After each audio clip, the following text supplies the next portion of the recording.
Let me introduce you our panel very quickly. I think you know all of them, but just in case, Augusto de la Torre fue en su tiempo presidente del Banco Central de Ecuador y también trabajó con nosotros en el Fondo Monetario Internacional, pero de ahí cruzó la calle y ahora está en el Banco Mundial como jefe del Departamento de Latinoamérica y el Caribe. Domingo Amuchategui, you also know him very well. He left Cuba a long time ago, 1997. He was a former Cuban official, and he has been lately writing prolific. He's a prolific writer in many areas, not just economics, about Latin America and Cuba. And he writes regularly for Cuba News, among other things. And Emily Morris, unfortunately, is not with us. She's with the London College, and she just got a new job, and she apologized, and she couldn't just get away from this new job that she has. So we have basically two papers to present. And Lorenzo Perez, I'm not going to tell you who Lorenzo Perez is, and I'm not going to tell you who Gabriel Di Bella, other than is. He's here very frequently in these conferences. Right now, he's the deputy chief. I'll tell you anyway. He's the deputy chief of the of a unit in the Western Hemisphere Department of the IMF. He has been a IMF resident representative in Nicaragua, and he has presented papers here for the last several years, almost every year. So without further ado, I'm going to give the floor to Augusto de la Torre. Should we do it in English? I would think English. Well, thank you very much, Armando, for the presentation, and I'm very happy to be here. I see many faces of friends and colleagues, so I'm happy to be among friends. This is going to be a technical presentation, so I'm going to try to make it as accessible to non-economists as possible. And I think the effort is going to, I hope, pay off because, in my opinion, perhaps the most complicated technical problem in economic policy in Cuba is how to get out of this complicated and kind of highly inefficient exchange rate system. What I plan to do is I plan to, okay, let's see if I can get this thing going.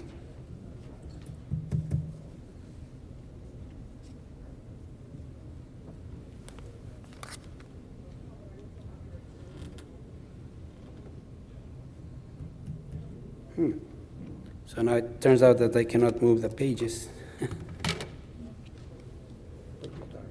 Let me see if I can have a page down.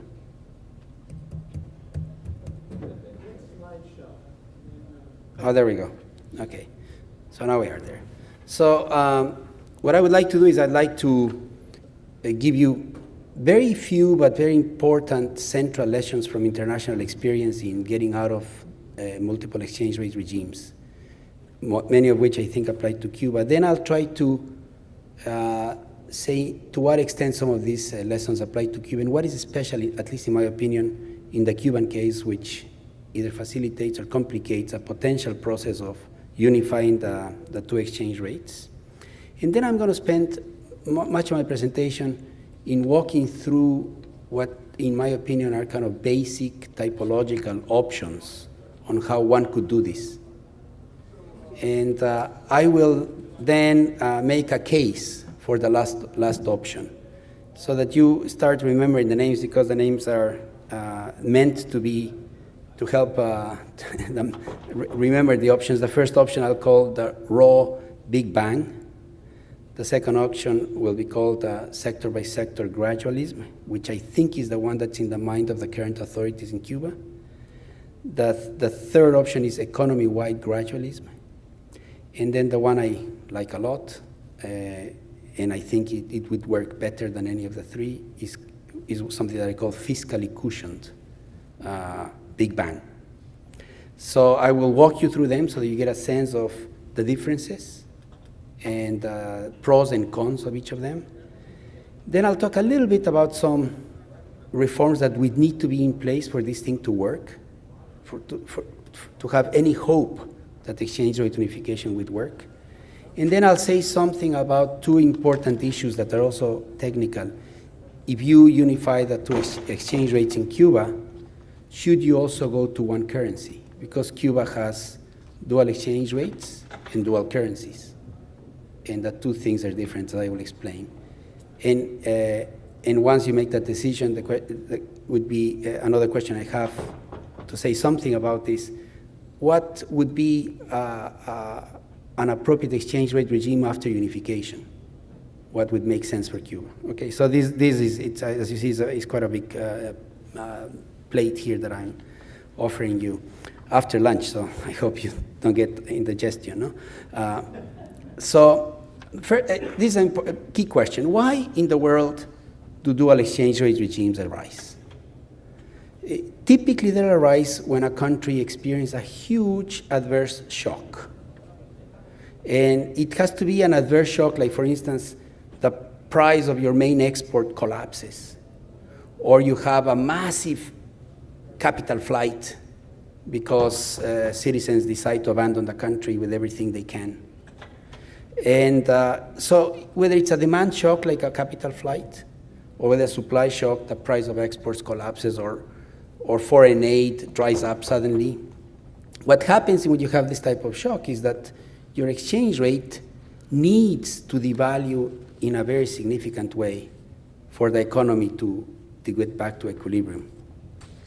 But the devaluation of the size that this type of shocks requires often is traumatic, socially and politically very difficult, because a sudden devaluation of a large magnitude tends to eat into real wages. And so very rapid, sudden, unexpected devaluations are always made on the back of workers.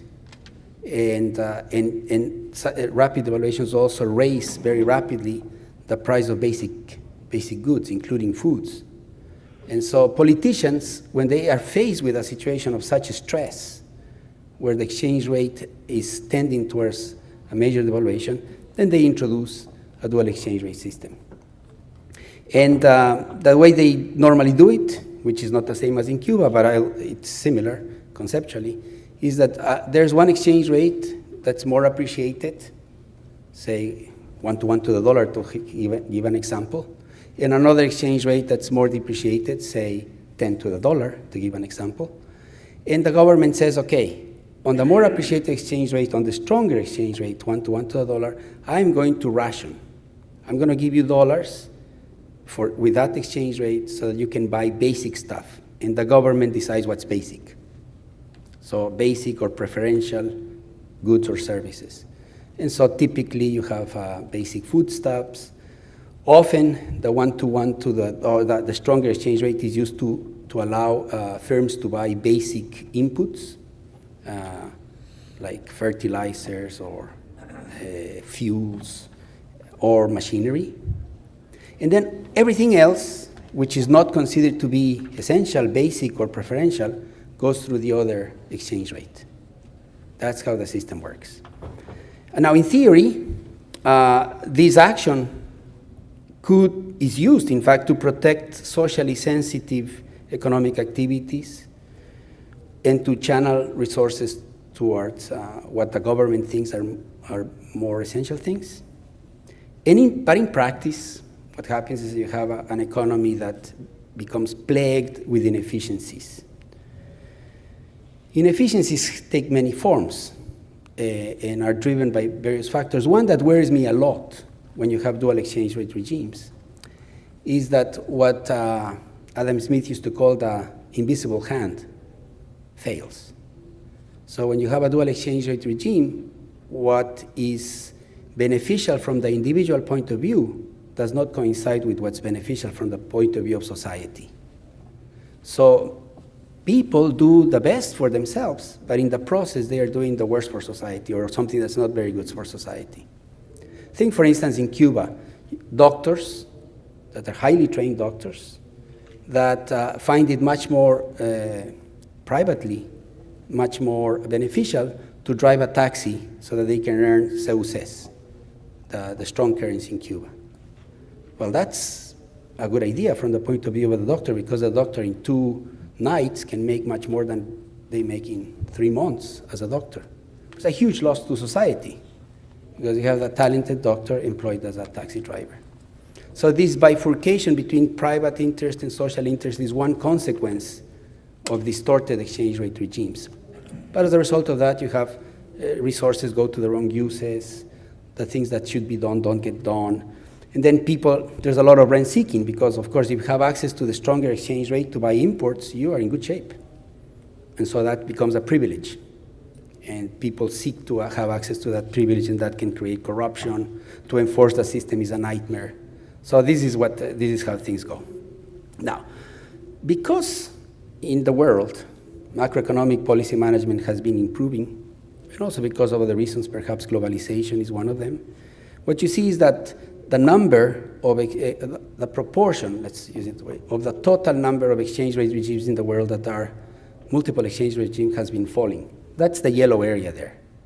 So you see in the 70s, early 80s, about 40% of the countries had multiple exchange rate regimes. That fraction has been reduced dramatically. There have been some late newcomers to multiple exchange rate regimes in Latin America. In addition to Cuba, now we have Venezuela and Argentina. So sometimes you have reversals, ebbs and flows, but the tendency in the world is to get rid of these multiple exchange rate regimes. What have we learned from efforts to unify the exchange rates? One thing we have learned is that people's wishes don't get fulfilled. That's the first lesson. People think that if you unify 2 exchange rates, the new one will be somewhere in the middle. So in Cuba, for instance, the thought is that the one exchange rate is 1-to-1 to the dollar, the other one is 24 to the dollar. So if I unify, I should unify somewhere in the middle. And the reasoning behind that's kind of obvious, no? Right? I mean, if I depreciate the stronger exchange rate, instead of 1-to-1, I say I move it to 10-to-1, you should have less demand for the basic imports that were going through that exchange rate, and that should free some dollars to flow to the other market, and the other exchange rate should strengthen. So people expect that the unification exchange rate will be in the middle. In practice, more often, the unification exchange rate is the more depreciated one. In fact, there's a paper that I'm citing there, Agenor, that analyzes a lot of cases and finds out that that's the case. In the case, the reason why that is so is because the so-called basic goods that go through the stronger exchange rate are very inelastic. So if the price of those goods go up, still people will demand the same amount. So you don't save dollars too much. And so generally when you unify exchange rates, the new rate tends to converge to the more depreciated one. That's why in the rest of the exercises, I will assume that if Cuba unifies exchange rates, it will be 24-to-1. And it's a good idea to think that way, because that way you protect yourself against getting it wrong. It's better to have some cushion of competitiveness when you unify rather than to unify at 10 and then find out that that's not viable. You have to go to 24 anyhow. So I will assume in general that in the Cuban case, unless I'm convinced otherwise, and so far nobody has convinced me, it's better to think that the exchange rate at which to unify would be 24-to-1. Second big lesson is that unifications can be inflationary. They need not to, because a unification represents a jump in the price level from whatever exchange rate you had to a more depreciated one. And so inflation should go up in the first month, but it doesn't need to become a rate of inflation that's higher. But often we find that after unification, there are so many pressures that countries tend to lose control of monetary aggregates. And so inflation not only jumps, the price level not only jumps, but the rate of inflation may pick up. And so this is either because under unification, the government may be forced to run budget deficits, or because you have wage price spirals. Once the price of food goes up, people ask for higher wages, which makes prices of inputs even higher, and so forth and so on. So that's a second lesson. Inflation is a big threat with unification. Third lesson is, if you don't have well-designed fiscal compensatory schemes, exchange rate unification seems to be very regressive. They hit the poor people more than the rich people. And so this is a reason why governments are very worried about unifying, because unification means a lot of transfers of wealth and income. And these transfers tend to be regressive. They go from the poor to the rich rather than the other way around. It's Robin Hood in reversal, so to speak. And then there's also the possibility that the exchange rate may not only be unified at a more depreciated one, in Cuba case at 24, but it may even overshoot if you have financial turbulence surrounding that. If, for instance, people get scared and start moving dollars out of the country, that can aggravate the market for dollars, so to speak, and make the dollar even more expensive. So overshooting can happen. So those are kind of typical lessons. This is a graph that I don't think you can see very well, but it gives you cases of exchange rate unification in Latin America over the past, say, 30 years. And what you see in the lines, in the three columns to the right, what you see is what happened with inflation 3 months after unification, 12 months after unification, and 24 months after unification. The previous column tells you where inflation was just before unification. In the previous column, the numbers in the second column of numbers there tells you what was the difference, what was the spread between the two exchange rates. And what you see is countries where inflation accelerated the most are countries where either inflation was high before unification or the spread was very wide. Is this good news or bad news for Cuba? Well, it's mixed, no? Because Cuba has low inflation before unification, but it has the most gigantic spread between exchange rates that we have ever seen, at least in my professional life. Look at the spreads in other countries. In Venezuela, the spread before unification was 200%. 200%, that was the difference between the more depreciated one, the more appreciated one. In Argentina, it was 50%, Peru, 165%, Ecuador, 30%, Dominican Republic, about 10, 12%. What is the spread in Cuba? 2,300%. So Cuba is by far the largest spread of dual exchange rate regimes that I have seen in my professional life, and I don't think there is one like that. I mean, historians have to help us to figure out. So it has low inflation, which is good news before unification, but it has the biggest spread, which suggests that unification in Cuba has to be done very carefully if you want to avoid an inflation spiral. So what is special about Cuba? Well, I have put here 3 important differences in Cuba. First one, in Cuba you have a dual exchange rate system that overlaps with a dual currency system. So the two exchange rate system you have in Cuba, the terms official versus parallel don't make sense because the two exchange rate systems are official. Two exchange rates are official. So you have 2 official exchange rates. One, the CUP, where one CUP exchanges for $1 for certain sectors, the state enterprise sector, state institutions, certain sectors of the economy, but the important sectors of the economy get to buy $1 with one CUP, and the normal CUP, which the rest of the folks use, which is equivalent to 24 of those for $1. So that's the 2 exchange rates. And then you have 2 currencies. You have the CUP, and then you have the CUC.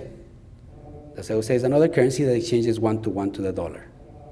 So the fact that these 2 things coexist has led many people to believe that the dual exchange rate system and the dual currency system are joined at the hip. However, the 2 systems respond to different motives. The CUC was created as a substitute to the dollar, so that people, instead of holding dollars, would hold something that looks like a dollar, walks like a dollar, but it's not a dollar. So it's the CUC. So it has, the motivation for the CUC is the fear of dollarization. Whereas the motivation for the 24-to-1 CUP, the dual exchange rate system, is the desire to protect basic goods, basic imports, and the balance of payments. So they respond to different motives, and in fact, unification can be conceptually and practically separated. Cuba could move to a system that has one exchange rate, but two currencies, or it can move to a system that has two exchange rates and one currency. So in the rest, I'm going to be talking mainly about the exchange rate unification, although I have something to say about currency unification, which is a different topic. Oops, I am running out of time. So the problem in any unification, and in Cuba this problem is magnified, is that the process of unification creates a lot of pain initially. Now, of course, you wouldn't go through that pain unless you get some gains later on.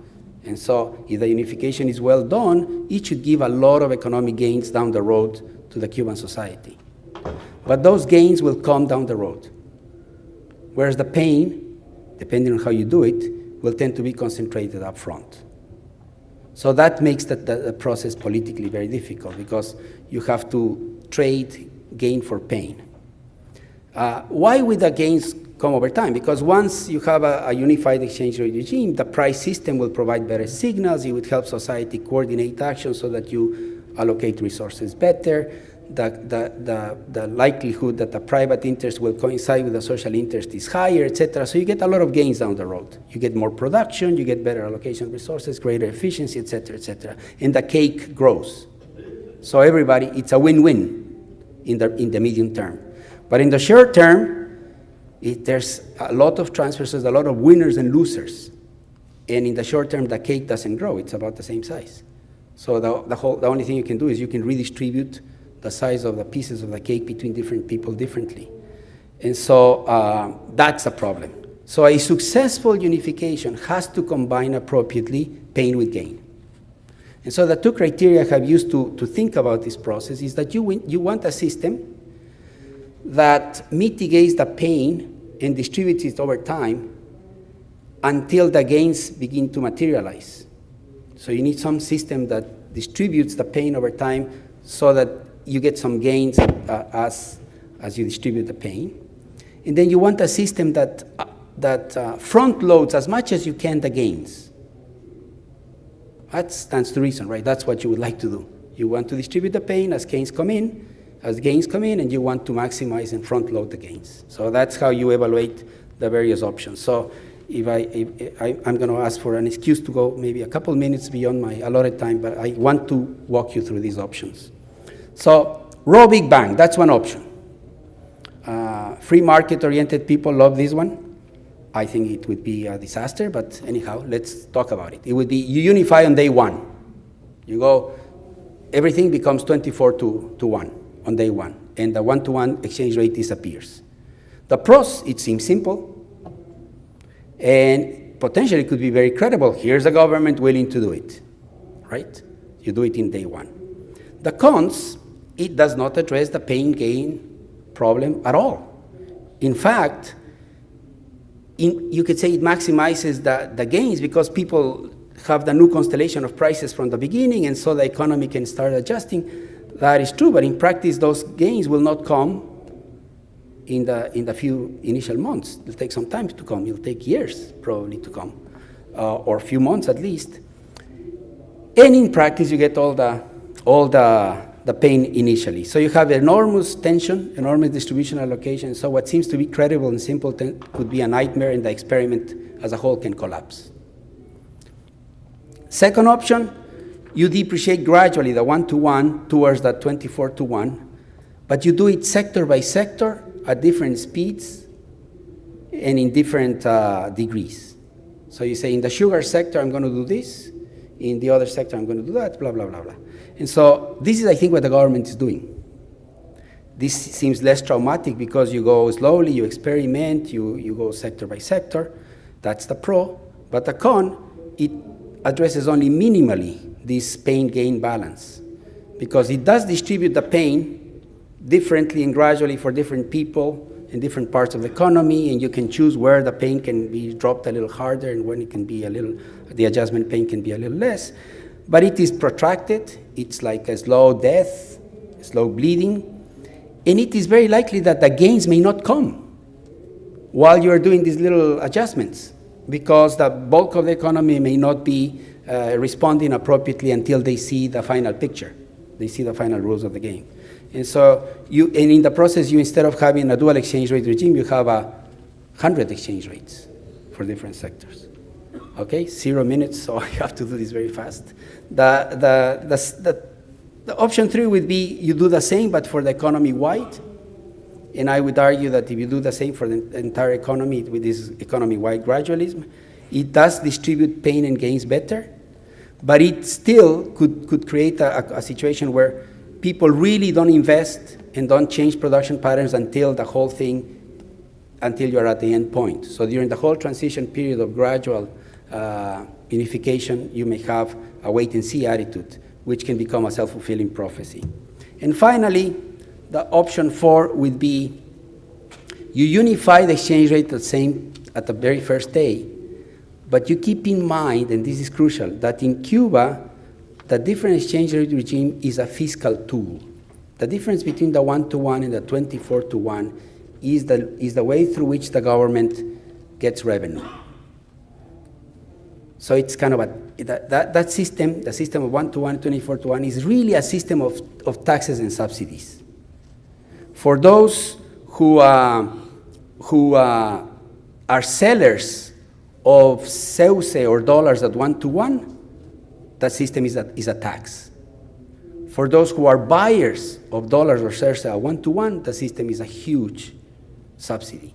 So this is what the system is. So you remember this, and what you do is you do on day one, you unify the exchange rates, but you use explicit taxes and subsidies, lump sum taxes and subsidies, to leave the enterprises on day one untouched.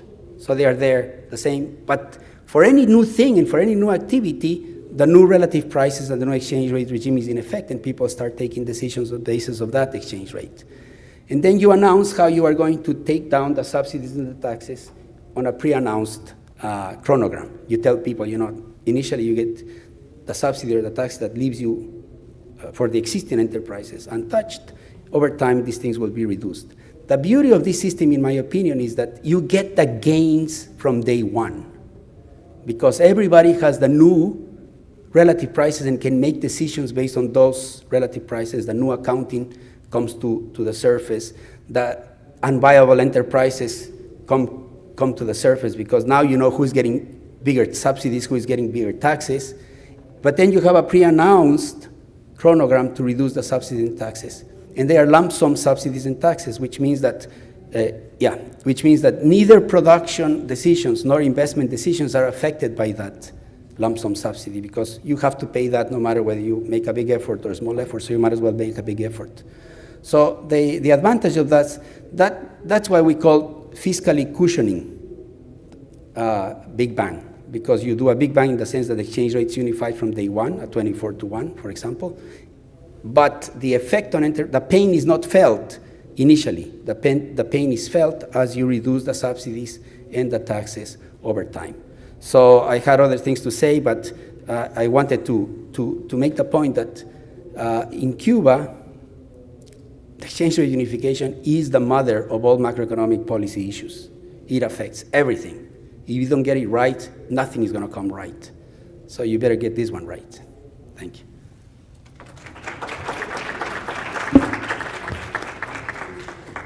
I'm letting you have a few more minutes than the usual 20 because we only have 2 speakers. But now, Domingo, you have the floor. Okay, thank you. All right. First, let's look at the official vision of Cuba's currency unification. According to government sources, it is imperative to guarantee the reestablishment of the Cuban peso's value and its role as money, that is, as a unit of accounting, means of payment, and savings. Great discovery, but it's better late than never. Now, When we look at some of the problems that need to be dealt with, there is one structural problem that is probably one of the most difficult ones to deal with. There is a humongous problem with almost 3,000 industries and services, representing almost 3/4 of Cuba's industrial base and some 2 million workers and employees that were not profitable in the 1960s, nor in the 1980s, and not even today for a host of different reasons.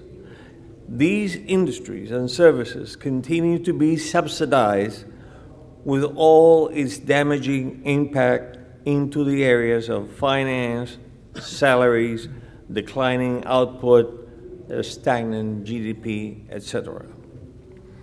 This industrial services burden is, for the most part, operating with machinery, tools, raw materials, and spare parts from pre-1959 periods, including Soviet Eastern Europe industries, technologies, transports, and services, and is thus incapable of meeting their production goals or their financial obligations from subsidies and credits. These industries and services are the number one source of almost all the defaults and losses, causing major deficits and disruptions in the relations with other state companies, the national banking system, and promoting corruption. It is common knowledge that Cuban economists say one of the most complicated parts of the unification process will be determining the real value of state-owned enterprises and adjusting accounting systems. From those industries and services, 941 have been characterized by the Cuban leadership as of highly vulnerability due to the high degree of extended corruption inside of them, where daily scams, stealing, robbery takes place. The meat and dairy industries, construction materials, warehouses, transport, food producing, restaurants, and other industries and services are among the many involved. This problem, as pointed out by many Cuban leaders, insists on the crucial importance to build a network of wholesale markets to provide the growing non-state sectors of the economy as an effective remedy to such levels of corruption. But so far, proposals in this field coming from Brazilian and Chinese companies are still waiting for a Cuban response. The Cuban leadership insists in the need of an increased productivity to have better salaries and a stronger economy.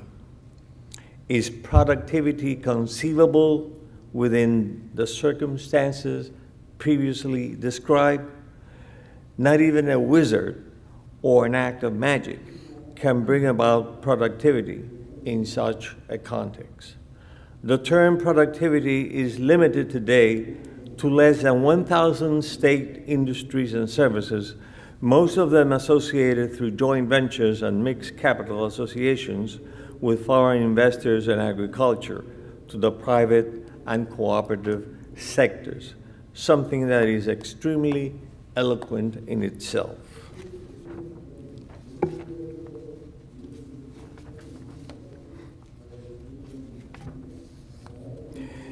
Many experts and observers may use as a comparative case the Chinese experience. Today we have heard many comparisons in this field. But there are two sets of differences to bear in mind. One is that China operates in an entirely different historical context from that of Cuba. The other one is that in China, a two-currency system existed between 1978 and 1994, with a highly divergent system of exchange rates, Within this time frame, the Chinese conducted the reform process through two different stages, 1978, 1984, 1984, 1993. During the first period, three main transformations took place: privatization of agriculture, opening to foreign direct investments, plus special development zones, and the promotion of private non-agricultural startups. During the second period, a wave of privatization of industries and services took place, prices and regulations liberalized, and keeping state property limited to key state monopolies together with a two exchange rate systems. By 2005, 70% of China's GDP was generated by the private sector. Only then, China started its currency unification process, that is, at the culmination of its reform and redesign process, along with an extraordinary two-digit economic growth.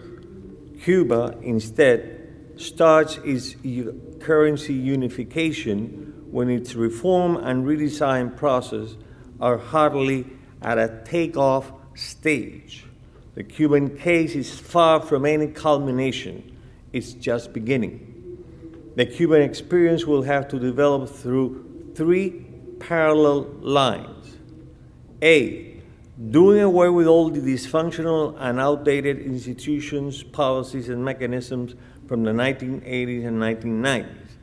B, move forward in the implementation of the reforms already adopted and proceed to the many others that are still pending. And C, the currency unification, which will act as an effective detonator to push forward this two process previously mentioned. And this is the reason why several important economists, Cuban economists, have insisted on the notion of gradualism in implementing the unification process. Cuban leaders have insisted in a similar gradual pace, and already its unfolding is taking place following the Cuban style, meaning experimenting with specific cases and areas, assess results, make corrections, and move ahead slower or faster depending upon such results.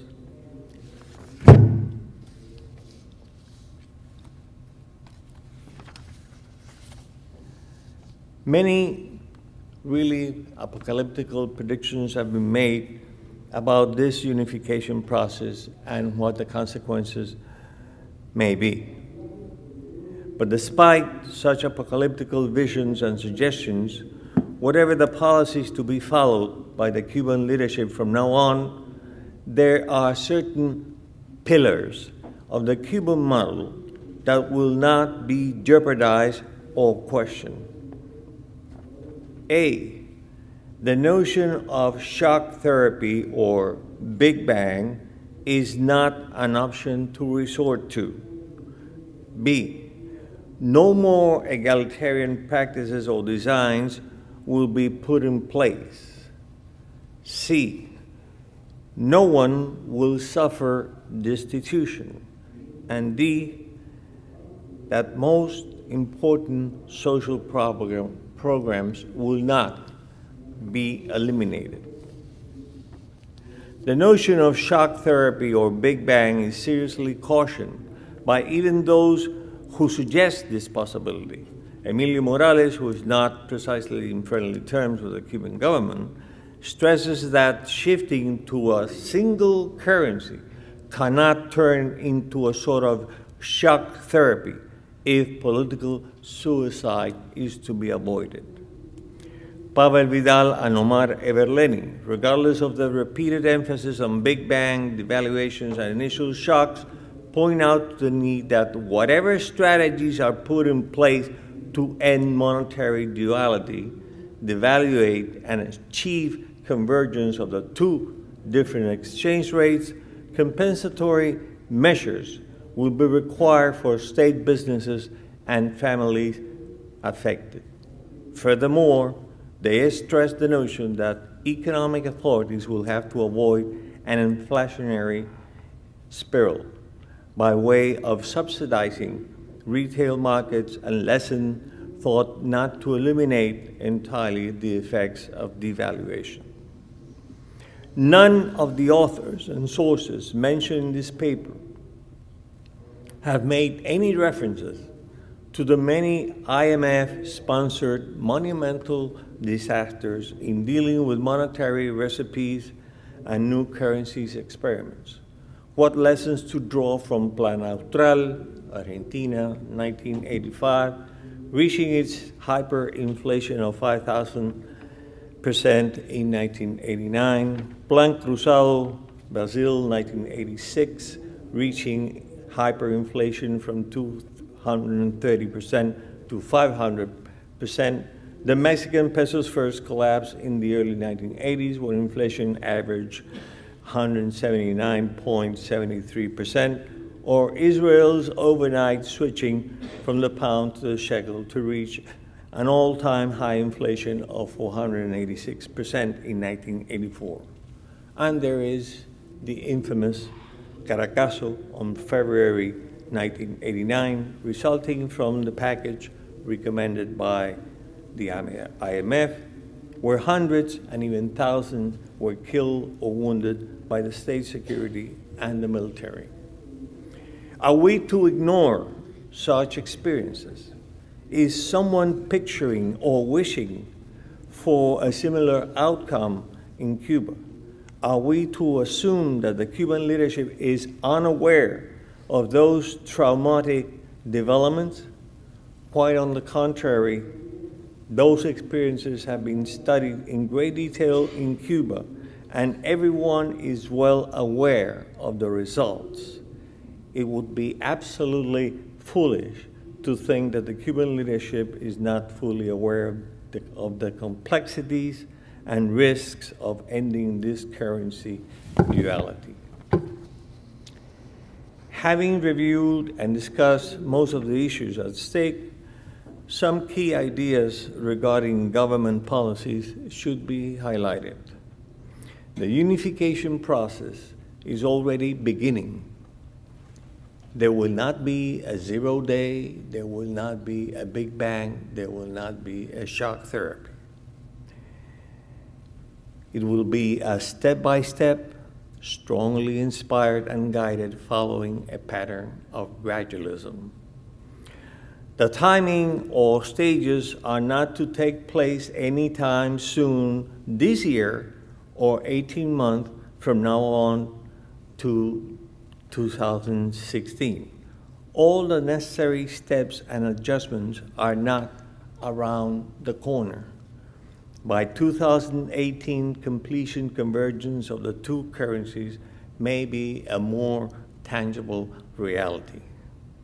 The four pillars, no shock therapy, no egalitarianism, no destitution, no to sacrificing crucial social programs, and the three lines, do away with the old legacy, push forward and expand the reform and redesign processes, and the currency unification previously mentioned will be the guiding principles and strategies of the Cuban leadership.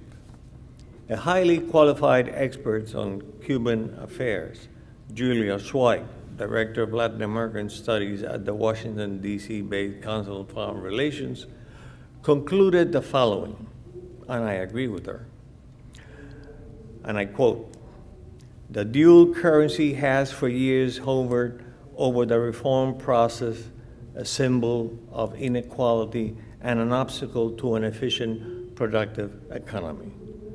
Raúl Castro first surfaced the need to unify the currency when he took office.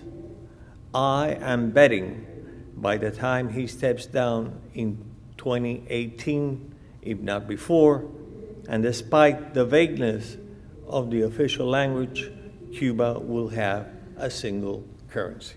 Thank you.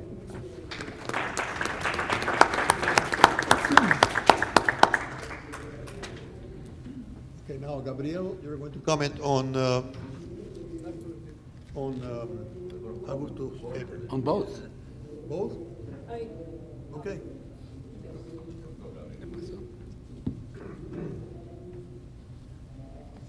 So, thanks very much, Armando. So I'm mainly going to comment on Arturo's paper, but there's things that are said in Arturo's paper, and some of my comments I think can apply also to the paper that Domingo presented. So the first thing I would say, in particular about, yes. Okay, hello? Now? Now better, all right. So the first thing I would say about Arturo's paper is there is, I mean, what, no, Augusto. Oh, I'm sorry, Augusto. Perdón, te rebauticé. Está bien. Sí, no, sí, Augusto es mejor que Arturo. The main contribution I would say is that it provides a very thought-out proposal for currency unification. It's a proposal that is anchored in microeconomic incentives, and the other thing is that it recognizes that there are some preconditions or accompanying reforms for this proposal to work.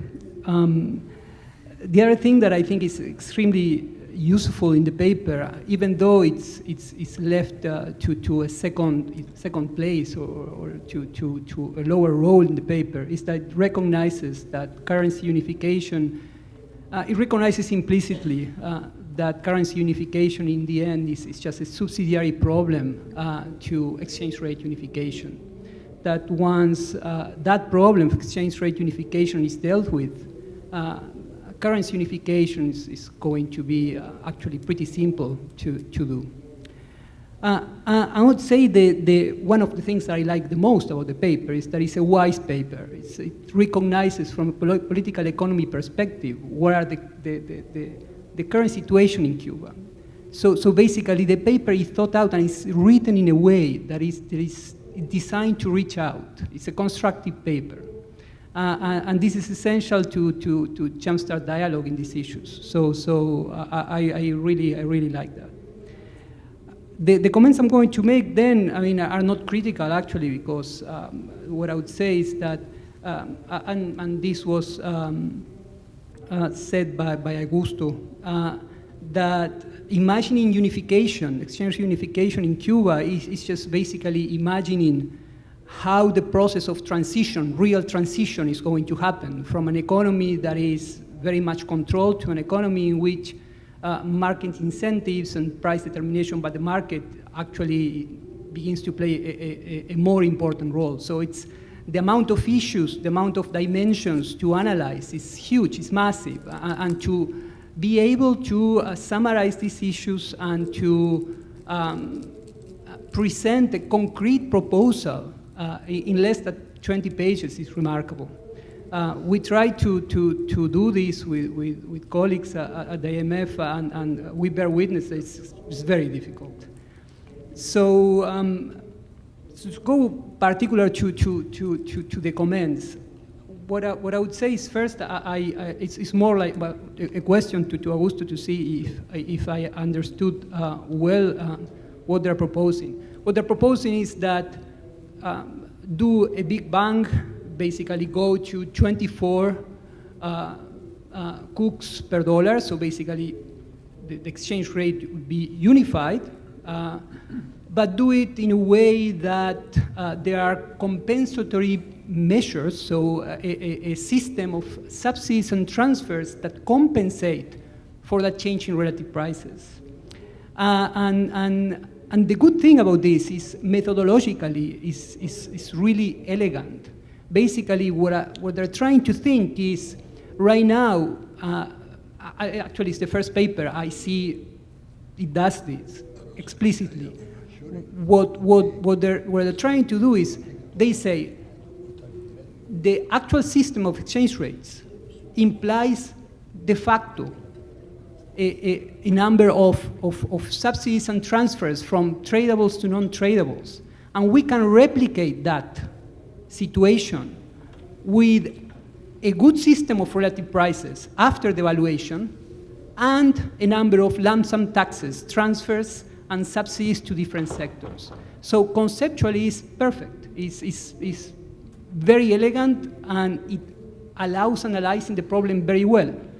At the same time, practically, I would not say it's impossible to implement, but it would require a level of sophistication, coordination, and information that is massive. It would require knowing exactly how much each sector, how much each person in the economy is going to be affected by this change. So what I would say is that if I would have to make a comment about that proposal, is that I would not oversell it. I would say this is a very good, thought out way to understand what the problem is, but in terms of practical implementation, it would have many, many challenges. The second thing I would say is that the level of 24 as my exchange rate unification value. And Augusto said it very clearly in his presentation that no one has so far convinced him that this 24 is not actually a good value or actually something close to equilibrium. And I'm pretty sure I'm not going to be able to convince him too. But the thing is, markets in Cuba are extremely regulated, tightly controlled. Exchange rate markets are extremely shallow. So there are really no market indicators as to which may be the actual level of equilibrium in exchange rate. And they may be exaggerating by going to 24. I just thinking just for 1 second, and he mentions this in the presentation, going from 1 to 24 implies a 2,300 depreciation of the exchange rate. Imagine the massive jump in the prices of non-tradables. So just to put it simply, there are tradables and non-tradable goods in the economy. By devaluating, what you are doing de facto is increasing the prices of tradable goods.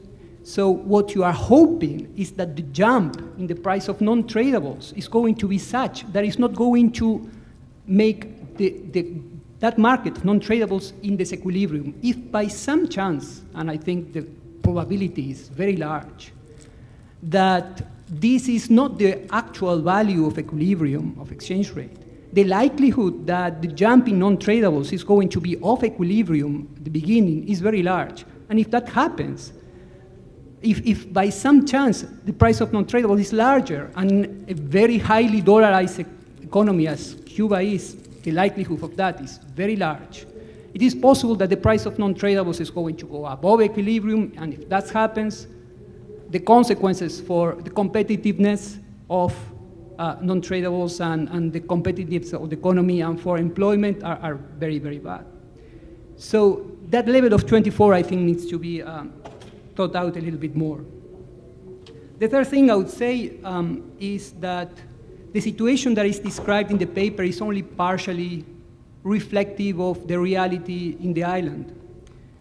There is the system that is described in terms of an exchange rate 1-to-1 and for official transactions and the 24-to-1 in market, etc. It's true. It's actually a system that actually is like that for operations with cadecas and for national account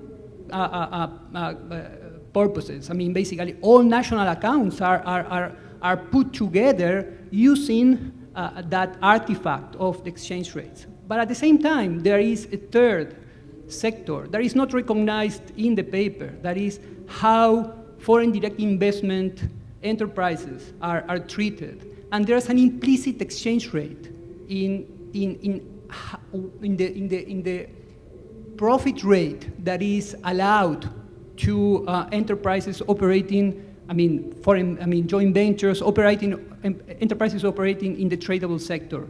And exploring that implicit exchange rate may give us a clue or a hint of where the equilibrium exchange rate may be. And I'm pretty sure, I have not done the calculation, that is much below 24. I have I don't want to extend myself so much. I would just make three very quick comments. Those three are the main ones. But imagine the situation is such that the economy goes, and because 24 is so large, non-tradables go out of equilibrium, fiscal consequences would be huge because the economy would go into deep recession. Then the other point, but again, it's impossible to deal with all the issues that would arise after unification in a paper that needs to be concise, is what is the role of labor markets, and just take into consideration that most employment in the island is in the public sector. So I mean, what are the challenges for the proposal that they are advancing in a case in which most of employment is in public sector, non-tradable? And the last point is the choice of endgame. They suggest that the endgame should be a floating exchange rate, not necessarily a fixed exchange rate. They offer some pros and cons for each of the systems. But the only point I would say is, imagine a situation in which you chose 24 as your unification, and then associated with that, you have a pre-announced system of lump sum transfers that are going to be reduced gradually. That this is exactly the proposal of the paper. But imagine you are totally off with the choice of 24, and you have a floating exchange rate after that. So imagine you're off, you overshoot with your 24, the economy actually then begins appreciating, but still you have all the rigidities that are implicit in your announced schedule for reducing these lump sum taxes. The distributional effects of something like that to be so massive as to probably be, enough to disequilibrate the whole proposal. So with that, I would stop, but thanks so much for allowing me to present this. Lorenzo? Okay, thank you.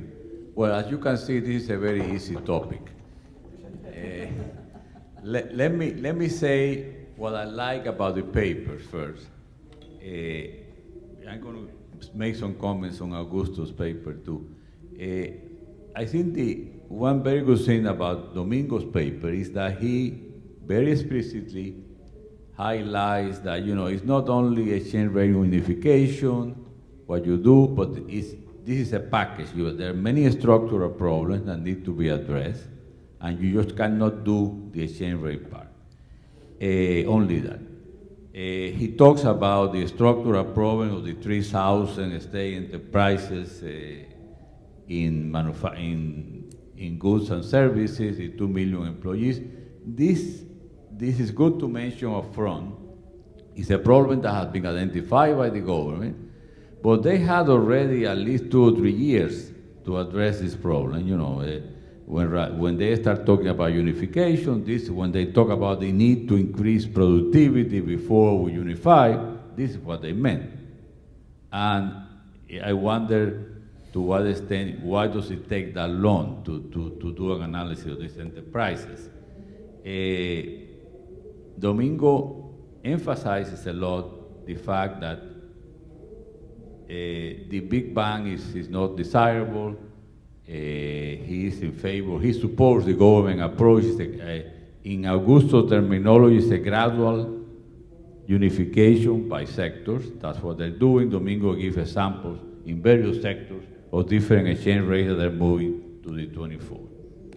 And he emphasizes a lot that, they have to eliminate the inefficient practices, push the reform, and then do what he called the currency unification, but he's really talking about exchange rate unification.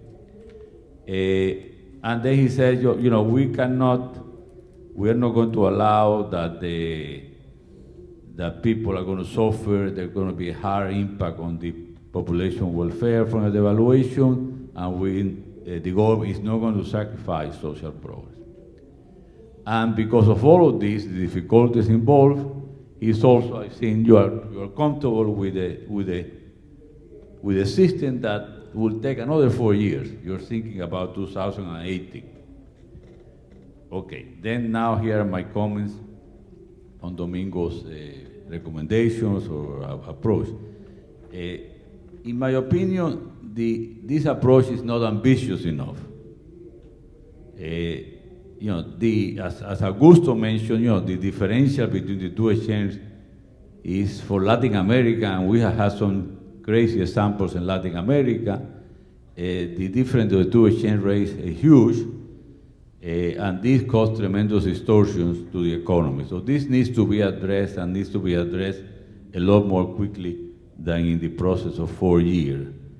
We need to have an exchange rate where the participants, the tradable goods sector, the exporters and importers are really facing a realistic exchange rate. If we have, now there are two rates, and by the way, the two rates are two official rates, because the 24-to-1 is an official rate. That is not a parallel rate or a black market rate as in other countries that had multiple currency practice. So this is also an official rate.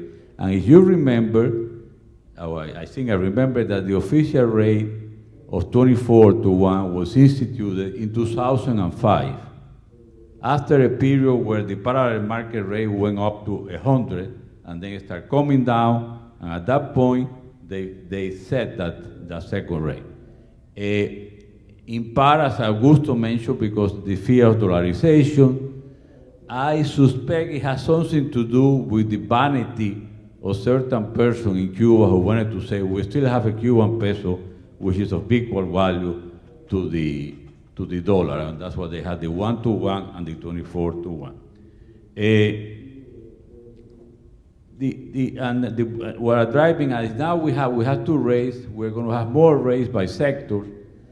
The possibilities of having what they used to call in Argentina the bicicleta, you will have policies that were aimed at certain sector, but the resources were diverged to other sectors. The possibility of having all sorts of flows in the foreign exchange market that are not the one intended by the governments are huge, the more rates that you have. So you have to watch for that.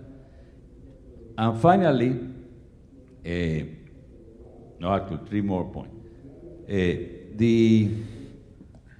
It's not, Domingo, that we are comparing a good situation that needs to be improved marginally and there's some cost. We are comparing a very sad situation, a very weak economy, a large amount of poverty, diminishing social programs in Cuba in the last 3 or 4 years in terms of the libreta, razonamiento, quality of education. So the shock is there, the disaster is there. So we're comparing that situation to another one that might actually have more initial cost than the policy pursued by the government, but it will have much more quicker returns than the ones that the government is going to obtain in a process of 4 years. I'm not necessarily advocating by the crude Big Bang approach, but something much more rapidly than what the government is doing has to come up. One thing that worries me in the case of Cuba is all this discussion about exchange rate policy. When you change your exchange rate, you have to do it. You don't talk about it. The Cuban government has been talking about unification now for a long time. So this creates uncertainty, and it's going to be difficult to do it. One last comment on Domingos, the IMS monumental disasters. Well, yeah, we have had monumental disasters. I even participated in some. But some of the ones that you mentioned are not the fault of the IMF. The Plan Austral, the Plan Cruzado. There are many times that this disaster happened and the IMF is there, and what the IMF should have been accused is not being strong enough to resist crazy ideas like the Plan Austral and the Plan Cruzado. This is Domingo. Let me say a few things about Augusto. One of the things I like most about Augusto's paper that he clearly explains there are two exchange rates and there are two currencies. And the important thing is the exchange rate unification. So once you have the exchange rate unification, whether you have the CUC or you have the peso or you have the super peso, it doesn't really matter. All that matters is how much it costs to print the new currency